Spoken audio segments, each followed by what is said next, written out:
భూతో నా భవిష్యత్ విశాఖలో తీన్మార్ దృశ్యం కనిపించింది. ప్రధాని Modi, CM Chandrababu, deputy CM Pawan Kalyan సంయుక్తంగా నిర్వహించిన రోడ్ షోకు అపూర్వ స్పందన లభించింది. కూటమి అధికారంలోకి వచ్చిన తర్వాత ప్రధాని ఏపీకి రావడం ఇదే మొదటిసారి.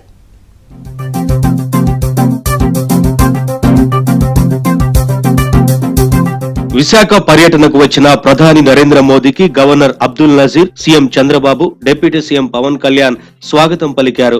ఆ తర్వాత ప్రధాని మోదీ రోడ్ షో నిర్వహించారు. ముఖ్యమంత్రి చంద్రబాబు, ఉప ముఖ్యమంత్రి పవన్ కళ్యాణ్ అదే వాహనంపై సిరిపురం కూడలి నుంచి బహిరంగ సభా వేదిక అయిన ఏయూ ఇంజనీరింగ్ కళాశాల మైదానం వరకు రోడ్ షో సాగింది.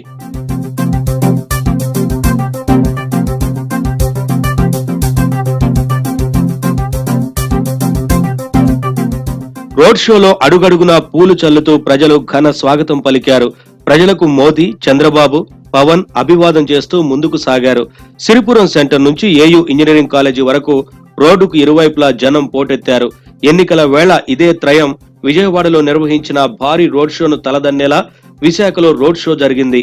మోదీ, చంద్రబాబు, పవన్ వాహనం నేరుగా ఏయూ ఇంజనీరింగ్ కాలేజీ మైదానంలో ఏర్పాటు చేసిన సభ ప్రాంగణంలోకి ప్రవేశించింది. సభకు విచ్చేసిన ప్రజలకు అభివాదం చేస్తూ ముగ్గురు నేతలు ముందుకు సాగారు.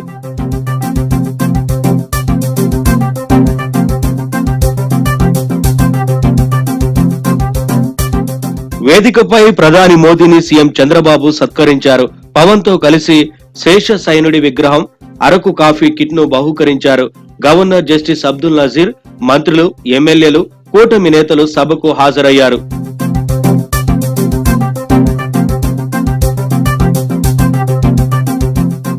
ఎన్డీఏ కూటమి గెలిచాక ప్రధాని మోదీ తొలిసారి ఏపీకి వచ్చారు. దీంతో ప్రధాని పర్యటనను ఏపీ ప్రభుత్వం ప్రతిష్టాత్మకంగా తీసుకుంది.